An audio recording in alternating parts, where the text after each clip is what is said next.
So, good morning mga obeng. Welcome back to our YouTube channel. Ayan.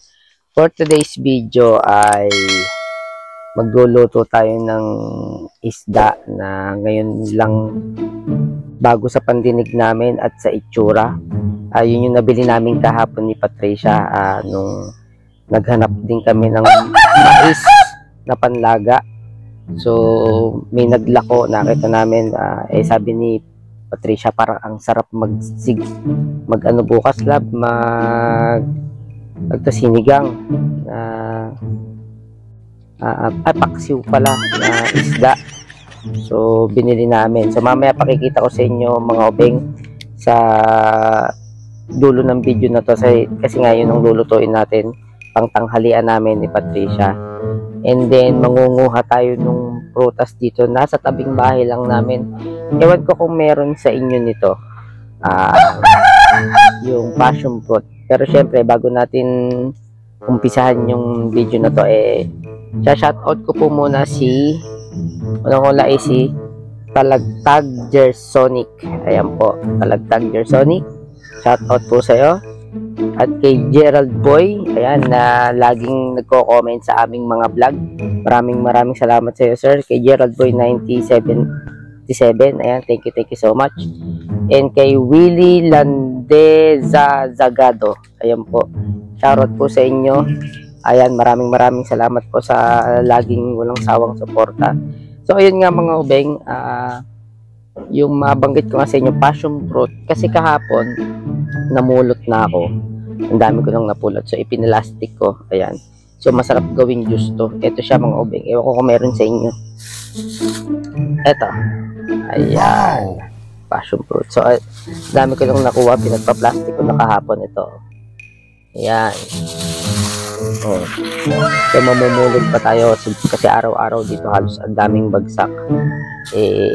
Yung iba hindi pinangunguha, hindi nila alam masarap ito, matamis. Si Patricia, pinatesting ko kahapon. Hindi raw siya nakakain ito. Pero nung pinatesting ko kahapon ng isa lang, tinry ko, nakalima po kanyo. Nasarapan siya. So, tingnan natin kung may mapupulot pa tayo. Nandito lang to sa may palibot ng bahay namin mga ubing. Meron kasing puno dito. Hindi ko nga siya ma-trace kung saan yung parang yung pinakapuno niya kung alin. Pero parang kasama siya ng santol. Sama ng santol. So, ito, pamamulot pa tayo. May mga bagong bagsak na ulit. So, ayan mga obeng. Ito, medyo maberde pa. Ayan. Pero bumagsak na siya. Ibig sabihin siguro, matamis na to. Ayan pa. Dalawa. Nandito lang yan sa palibot ng bahay mga obeng. Ayan. Ito, baka kahapon pa to na bagsak. Hindi ko lang nakita. Medyo sira na. Ayan. So, wag yan. Ito na lang. Ayan. Ito bago. Tatlo na tayo. Iwan muna natin siya dyan. Hindi ko matrace kung nasan yung pinakapuno niya mga ubing dito kung alin siya. Ito. Ba't ganun maberde pero kulubot na Pero maberde pa siya. Dito lang ako namulot kahapon. Imagine, sasaglit lang ako namulot. Dami ko nang napulot. Ito, pwede pa to. Balat lang naman yan. Yan. Dito lang siya. Dito lang ako namumulot. Ayun. Kita nyo ba yun? Ayun. Oh, may magagawa na naman tayong juice. Ito yata yung binato ko kanina hindi iba. Ito pa Sarap nito mga ubeng. Kasi ito, mas okay to. Walang halong chemical or talagang natural. Pipigain mo lang siya. So, nasa nyo na panguha natin kanina. Ayan. 6 na sila dyan. Nakita pa ako sa banda doon. Ayan, 2. Ito. Uy, ang ganda. Pa isa. Ay, bulok na. Hindi ko napansin to kahapon. Ayan, bulok na. Huwag na yan. Ito namang isa, bulok na din. Ayun pa. Hindi naman kung gaano kadami. Ito, pwede pa to. Ito pa. Hanggang dito, oh. Binibili po ng Koreano to sa amin, mga obeng dito. Binibili. Wow! Yan, yung pinsan ko po, nangunguha rin dito. Try ko nga manguha ng isang beses, tapos ibenta natin. Tingnan natin kung yung mag-iipon ako, tapos ibebenta natin. Diba? Ang galing mo talaga, bright ka! Tapos, mga obeng, meron pala akong planong ibenta para may dagdag income kami ni Patricia. Meron po kasi ako napanood sa TikTok na yung mga dishwashing liquid na mura lang siya, pero marami ka nang magagawa. Yung 50 pesos yata yung dishwashing liquid, ang magagawa mo is mga nasa 10 bottles na. So tatry natin yun, magdi-display tayo dito sa bahay. Wow! Kasi maraming, alam naman natin na kailangan ng tao yung dishwashing liquid. Ito yung nasirang lamesa namin sa harapan, no? Wala na, nagbutay na, mga obeng. Oh no! Isilabang ko na lang yan. Sayang, bulok lang yung ano. Oh, ayun, meron pa. Ha? O, ito, panibago to. Maganda pa, oh. Ito yung binoto ko kanina. Ang dami, mga obeng, araw-araw yan ang lalaglag, ganito. Dami dito. O, ayun pa, oh. See? O, ang dami ko na naman naipon ngayong umaga. Dadalhin natin nga busa. So, ano yun natin? Jujusin natin yan. Pero ako, gusto ko, kinakain lang to ng ganito, eh. Hindi ko na pinipiga, eh. Yung iba kasi pinipiga nila. Pag napiga mo naman to, konti lang ang katas nito. Halos baka nga sa isang ganito, mga obeng, yan, baka yan isang baso lang yan. Pag napiga nyo yan, yung ano yan, baka nga wala pa, eh. So ayan, dalhin natin doon sa naipon natin. So yan, mga obeng, bago tayo magluto nung banak na paksiw, papakita ko sa inyo kung ano itsura nung passion fruit, yung laman sa loob, yung mga hindi nakakaalam. Baka kasi merong hindi nakakaalam, ano itsura niyan, ano itsura niyan sa loob, anong laman niyan, diba? So ito, pakikita ko sa inyo. So ito siya, buksan natin. Ako kasi pag binabalatan ko to, parang bumibiyak ng santol lang pag binubuksan ko. So ito itsura niya. Ayan, may maliliit na buto. Sa ayun, ito nyo, may tumatagas ng ano, ayun yung pinakakatas niya. Ito po, mga obeng, ayan, oh. Makita nyo, ayun yung kanyang pangalan nito, katas, ayun yung pinakalaman. So ako kinakain ko lang to ng ganito. Tamis. Ano pa to? Masustansya. Kasi walang halong ano nga. Talagang natural. Sarap. Kuha tayong kutsara. Madali. Tarahin natin. Ang itsura niya. Ay, mga obeng, oh.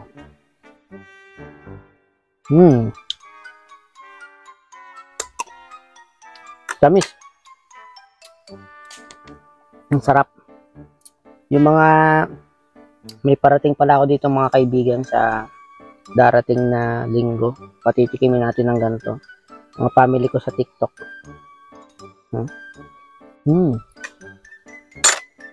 Goods. Ang sarap. Let's go. Luto na tayo ng paksiw. So mga obeng, ayan, matapos kong mamulot nung passion fruit na sinasabi ko sa inyo kanina, dito na yung isda na bili namin ni Patricia kahapon. Ito po si Patricia. Ayan, tingnan. Okay ka lang? Sakit ba ulo mo? Hindi naman. Masakit yata ulo. So ito po yung binili naming ano ni Patricia. Isda na ngayon lang, bago lang sa pandinig namin. Love, no, ikaw ngayon mo lang din narinig yan. Ito po, ngayon lang po sa ano namin to, pati yung itsura. Ano sabi? Banak, no? Banak. Ito po siya, mga obeng. Sa inyo po, anong probinsya? Comment down below po yung mga nakakaalam kung ano tawag dito sa istang to. Ayan. Kasi po yung naglako kahapon, sabi sa amin, banak. Ayan. Ayan o, sariwang-sariwa. Tingnan naman yung mata o. White na white. So, lilinisan natin siya. Ipapaksiw natin. Ano to, bali, kalahating kilo lang binili namin. So, ito siya o. Ito lahat. Ito mga beng. Ayan, yung ating pinamili. Kasi dalawa lang naman kami. So, abot na lang hanggang hapunan to. Tapos, may kamukhang isda to eh. Yung favorite ko iprito dati, yung langaray ba yun? Na para siyang ganito rin itsura, pahaba. Pero masarap sa kanya, piniprito lang ng crunchy, yung as in malutong. Ito daw, ang luto nito, the best dito is yun nga, pangpaksiw. Yung sabi nung naglalako kanina. So, ang kilo niya, bili namin, uy, may itlog. May itlog mga obeng, oh. Oh, may itlog, yun. Yung dilaw, oh. So, sabi nung naglako sa amin, the best daw nito is paksiw. So, ipapaksiw natin. Ayan. Para mas masarap nga naman. Love, kakasya na kaya yung kanin natin doon? Tingin mo? Pwede yung pakitingnan mo? Kung kakasya sa atin dalawa? Silipin mo lang kung kakasya. Pag hindi, kasi magsasaing ako yun ang iugas-bigas natin. Yun ay isasabaw natin dito. Kasi pag nagluluto ng isda raw, pag nagpapaksiw ang ginagamit, hugas-bigas. Comment down below mga obeng bakit hugas-bigas yung ginagamit sa pag nagpapaksiw ng mga isda. Kasi yun ang turo sa akin ng lola ko.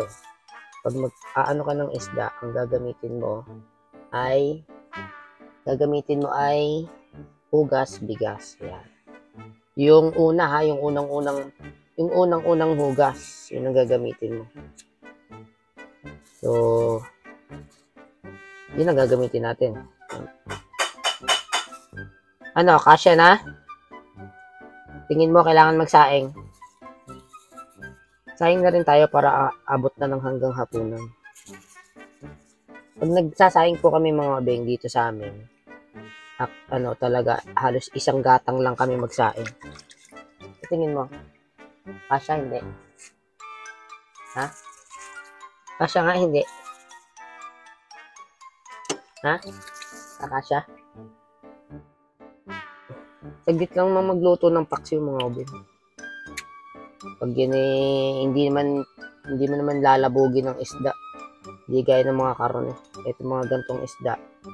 Kahit anong isda, saglit lang niluluto. Mga masarap to eh. Amoy pa lang. Tsaka ngayon, bago lang po kasi sa pandinig namin mga obeng.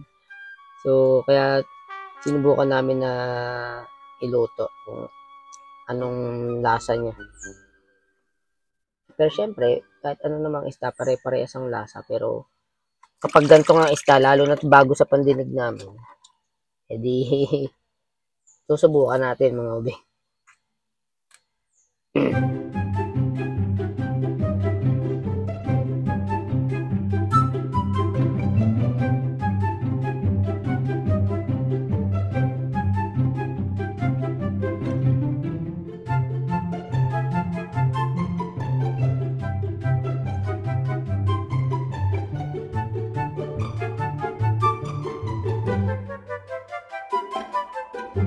A few moments later. So mga obeng, ayan, kumukulo na yung ating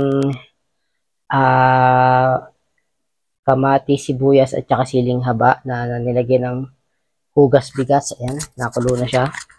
So ilalagay na natin yung isda na banak.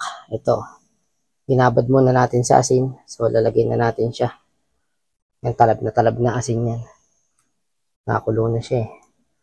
Eh, wala akong nabiling labanos. So, pamalit sa labanos, ang binili ko lang ay, ayan, talong. Talong na lang.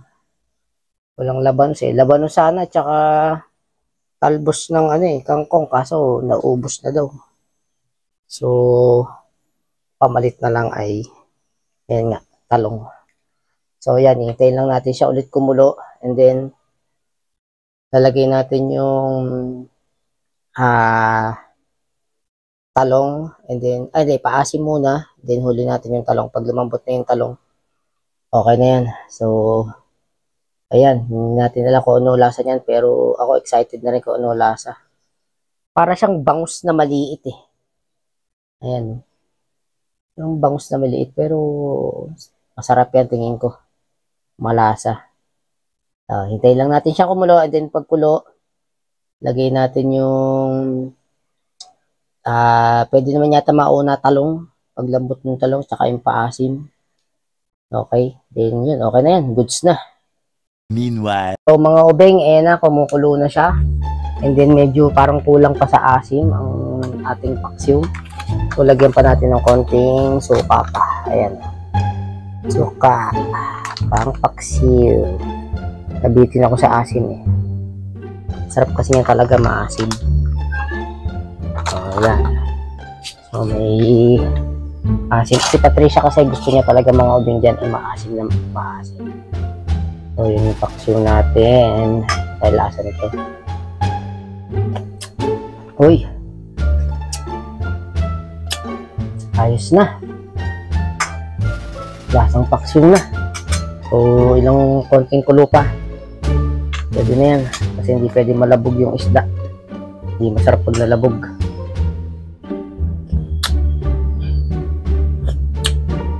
Ayan, ayos na.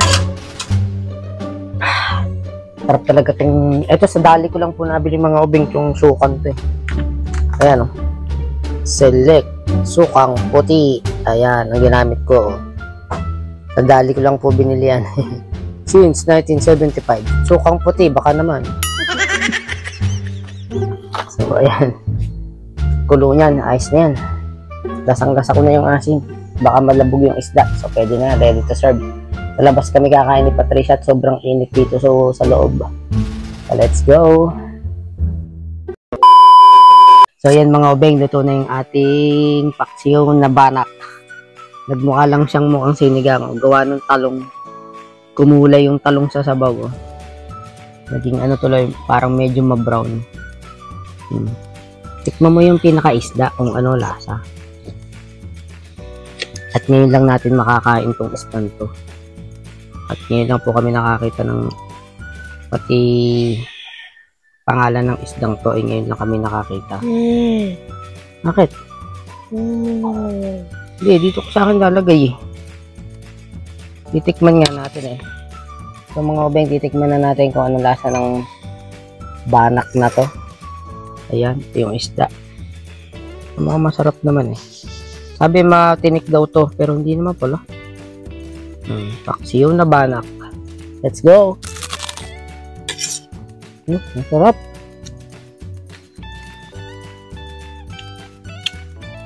Sayang wala na yung itlog. Baka na doon sa ibang isda. Ayos mga obeng, sarap pala nito. Hindi nga kami binola ni kuya. Pinagbilihan namin. Na ano daw to, masarap ipaksiw. Kahit daw sigang, pwede rin. Pero mas the best siya sa paksiw. Sarap, malasa. Para siyang pinaliit na bangus kasi ang itsura niya. Ang sarap mga obeng. Nakain tayo mga obeng, kain. Ang sarap. Ano masyadong tinik eh. Nasa bandang ulo lang yung tinik. Goods. Ang sarap. Kunin mo pa yung kamatis. Ang dami kamatis. May sili pa. Yung sili mga kabeng ha. Sarap nito. Nakain ako nito hanggang ito lang ha. Ayos. Ayos mga kabeng. Nakakain na naman tayo ng bago sa aming pandinig at sa itsura na isda. Kasi kalimitan diba na pinapaksiw ayungin, bangus, pero pinakamasarap na ipaksiw mga obeng is ayungin. Kaso ang ayungin para kang bumibili na ng karne ngayon, sobrang mahal po. ng kilo. Susunod mag-aano kami, ayungin. Tapos may kulantro. Natry mo na yung kulantro? Ha? I-try mo yung kulantro na isasawsaw mo lang sa sabaw ng paksiw. Tapos may kamatis. Napakasarap yung kulantro. 60 yata ang per tali ngayon, pero ang sarap yung kulantro mga ubeng.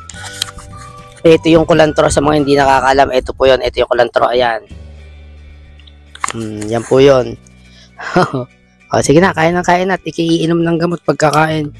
So, yun lang mga ubeng. Hanggang dito na lang po ang aming vlog for this day. Maraming salamat.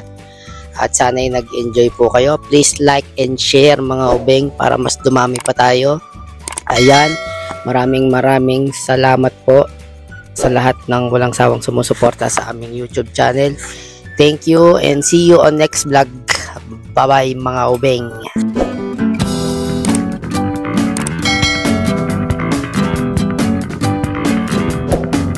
Hey, nakain na ng passion fruit. O, pagkatapos kumain.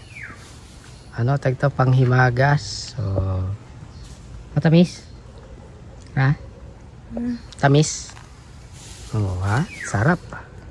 Oh. Kaanin ko lahat na nandun mamaya. Ipipigain ko. Gagawin natin juice. Para katas talaga mismo. Oh, ha? Sarap. Oh, passion fruit. Sarap.